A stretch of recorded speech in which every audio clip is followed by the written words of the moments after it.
Hi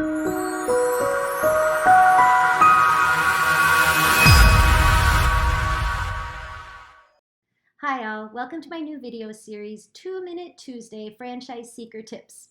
I'll be sharing a quick tip that I'd share with someone close to me when they start looking at businesses or franchise opportunities.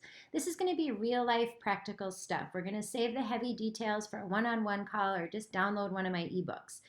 These are going to be quick, but I'm from the Midwest, so I talk pretty fast. We should be able to get it all in less than 2 minutes. All right, if you have questions, of course, reach out. Otherwise, here we go.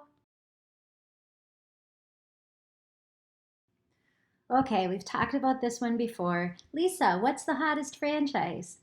Guys, that's an impossible question to ask. So, if you want to be full time ownership in a food business that maybe you don't end up actually owning or being able to sell in 10 years, Chick-fil-A.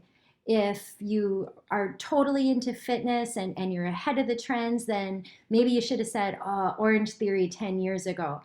What's hot for one person is not necessarily hot for everybody. I need to get to know you. Let's talk about how much you want to invest, how much time you want to put into this business. That's a big one. Not all franchises are just going to show you and train you and hand you the keys and say, okay, go train a manager and go back to your day job.